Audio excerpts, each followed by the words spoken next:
Mais moi, je ne parle pas de campagne, Mme François, je parle de leadership. Vous savez, si on avait fait l'entrevue qu'on fait présentement il y a 3, 4 mois, le monde était très différent. Aujourd'hui, dans un monde qui vit une crise sans précédent, je dirais la crise de notre génération, on parle de la plus grande crise depuis 75 ans qui touche tout le monde, sans aucune discrimination.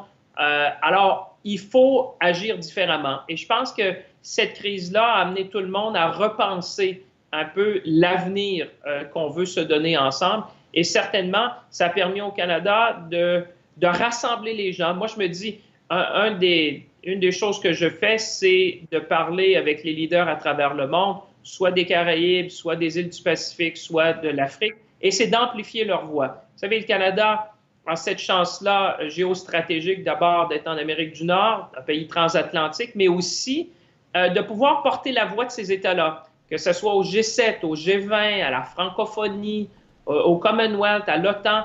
Et pour moi, c'est important parce qu'on sait que cette crise-là a un impact disproportionné sur plusieurs pays vulnérables. Je prends par exemple, si vous êtes un pays africain ou par exemple dans les Caraïbes, on sait que la plupart des économies sont souvent mono-industrielles, c'est-à-dire qu'ils dépendent soit du tourisme, soit des ressources naturelles ou soit des redevances qui sont versées par les travailleurs qui se trouvent à l'étranger. Bien évidemment, cette crise-là a mis en relief un problème sérieux, c'est-à-dire que là, on a une crise sanitaire qui risque de se transformer en crise financière ou même une crise alimentaire qui deviendrait une crise humanitaire parce que ces États-là, aujourd'hui, n'ont plus les devises étrangères pour acheter les appareils médicaux essentiels et aussi pour acheter les denrées alimentaires et les transporter.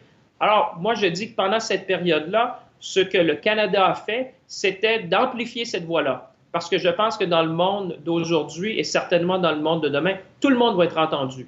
Et encore mieux si on peut être entendu en français.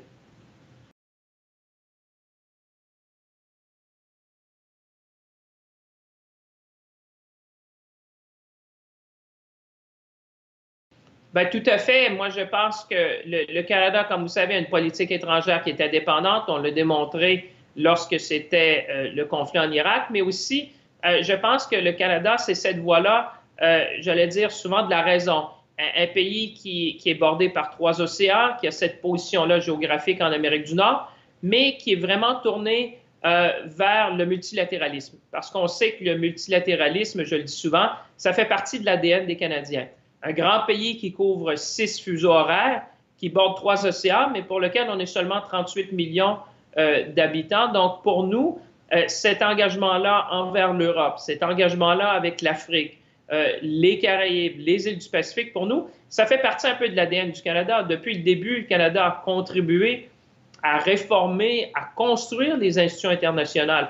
Moi, je dis souvent que les empreintes digitales du Canada sont sur plusieurs grandes initiatives internationales. On l'a vu après la guerre, après le conflit dans le canal de Suez, la création, par exemple, des casques bleus, où on voit vraiment les empreintes digitales du Canada derrière cette initiative-là. Mais plus récemment, la responsabilité de protéger les mines antipersonnelles, ce que le premier ministre Trudeau a fait avec les dirigeants récemment pour repenser le monde.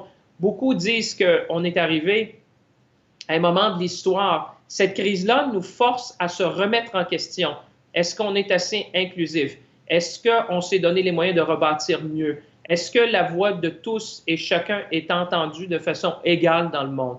Et comment on arrivera à bâtir ce monde-là? Moi, je pense que le Canada peut jouer un rôle de rassembleur, un joueur positif tourné vers l'avenir. Et je pense que c'est, vous savez, suite à cette crise-là, on parle beaucoup de sécurité alimentaire. On parle de sécurité des chaînes d'approvisionnement. Et ça, le Canada, durant cette crise-là, j'espère, et je l'entends des collègues à travers le monde, s'est mis ou s'est présenté comme un joueur fiable, prévisible et ouvert. Et on veut continuer vers cette ouverture-là et certainement de donner une voix à tous ceux qui doivent être entendus, non seulement au Conseil de sécurité, mais certainement sur les autres grandes tables à travers le monde.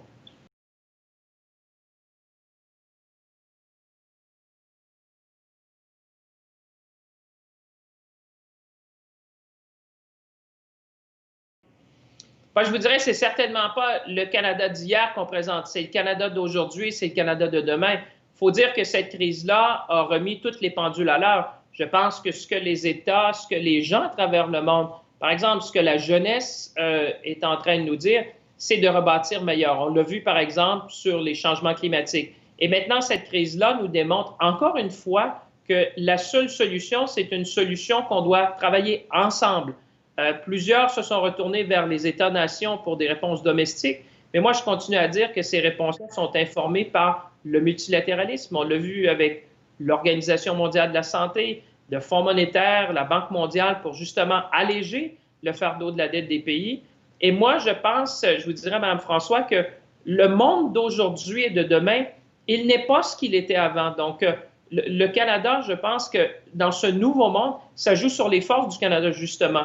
Vous savez, nous, le multiculturalisme, l'ouverture, même le fait d'avoir 2 langues officielles, c'est ça qui nous permet de se rassembler et ça fait partie, je vous dirais, intrinsèque de la façon de voir du Canada, de pouvoir contribuer à cette reconstruction-là ensemble.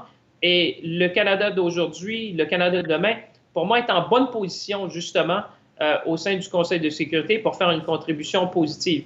Souvent que le siège au sein du Conseil de sécurité, il est assez large pour non seulement avoir la voix d'un pays, mais la voix aussi de plusieurs pays qui veulent se faire entendre, parce qu'on sait qu'aujourd'hui, on fait face à une crise précise, une crise sanitaire, mais il y en aura d'autres. Alors, l'idée, c'est de voir comment on peut mieux se préparer, et c'est clair que s'il y a un enseignement qu'on a aujourd'hui, c'est que la seule voie, le seul salut, c'est de travailler ensemble, et certainement, c'est ce que nous, on est en train de mettre en place.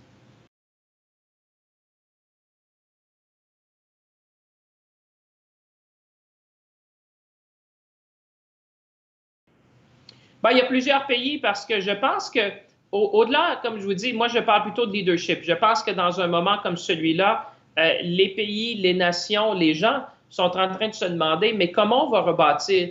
Qui peut inspirer le monde? Et je pense que là-dessus, le Canada a été inspirant non seulement par son passé, mais aussi par ses actions présentes. Je reviens souvent à cet événement-là qu'on a fait avec le premier ministre Trudeau au sein des Nations unies, mais je pourrais vous dire aussi le Canada. J'ai créé avec mes homologues de plusieurs pays un sous-groupe, j'allais dire, d'une quinzaine, une vingtaine de ministres des Affaires étrangères. Dès le début, par exemple, un groupe de réflexion pour se préparer à la crise et faire face à ça. C'est là qu'on a évoqué, par exemple, les hubs de transit, c'est là qu'on a parlé des chaînes d'approvisionnement, c'est là qu'on a parlé des ponts aériens. Alors moi, je vous dirais que, vous savez, le monde post-COVID, c'est un monde de nouvelles alliances. Les anciennes alliances vont demeurer, mais moi, je vois, je l'entends et je vous le dis, beaucoup des leaders qui m'appellent, particulièrement des leaders africains, toute la question de la sécurité alimentaire, la sécurité des chaînes d'approvisionnement devient maintenant au premier plan.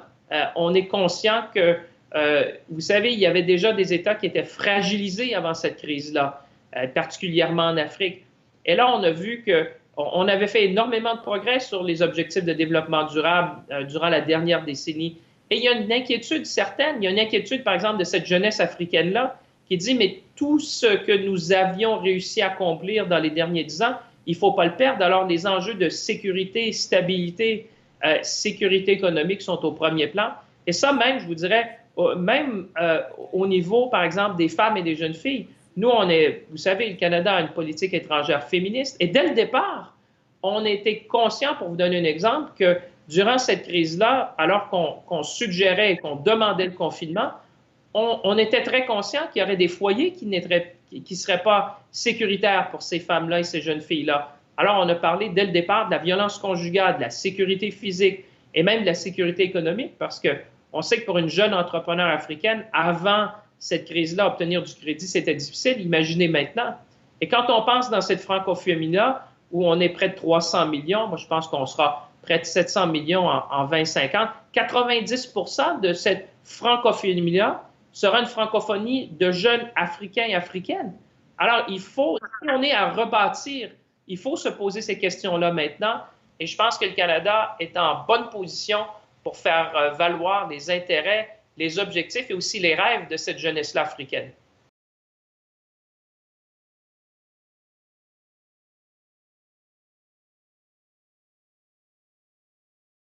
Le Canada n'est pas parfait, certainement, mais je pense que la contribution du Canada, si je regarde, par exemple, au niveau du maintien de la paix, l'impact que le Canada peut avoir à l'étranger, l'impact que le Canada a, par exemple, en financement. Le Canada est habituellement parmi les 10 plus grands donateurs dans les organisations. Et je parle aussi du leadership. Regardez, par exemple, l'impact que le Canada a eu avec des initiatives comme l'initiative ELSI, d'amener plus de femmes, par exemple, dans les contingents de paix. Moi, je pense que tout en n'étant pas parfait, le Canada fait une différence. Le Canada fait un impact sur le terrain et je l'entends des collègues à travers le monde. Alors, clairement, je pense qu'il faut continuer de s'améliorer. Moi, je pense qu'on peut toujours faire mieux.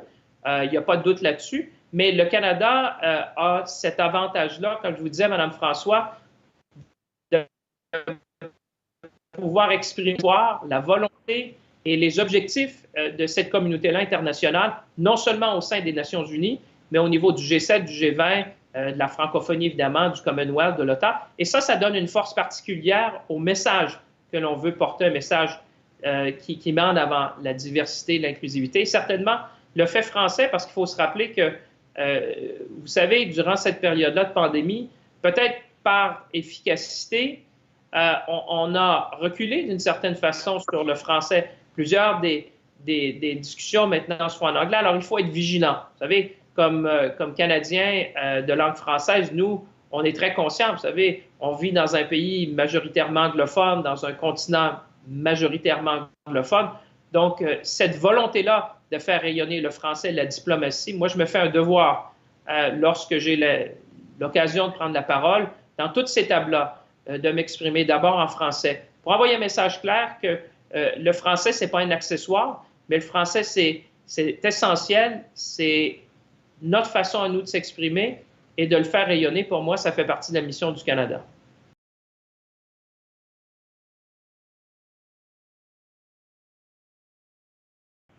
Toujours. Vous savez, moi, je suis optimiste de nature et il faut être optimiste. On vit présentement une crise sans précédent, une crise qui remet en question beaucoup des valeurs, des façons de faire. Et je pense que là-dessus, on se doit d'inspirer. On se doit d'être tourné vers l'avenir. On se doit d'être novateur dans nos idées. Et là-dessus, moi, je pense que le Canada pourra inspirer le monde. Le premier ministre Trudeau a fait un travail exceptionnel, je pense, et on va continuer effectivement de travailler avec nos partenaires à travers le monde pour inspirer, et particulièrement toute cette jeunesse-là qui nous regarde, qui demande un monde plus vert, un monde meilleur, un monde plus inclusif. Le Canada sera au rendez-vous pour porter leur voix haut et fort au sein du Conseil de sécurité.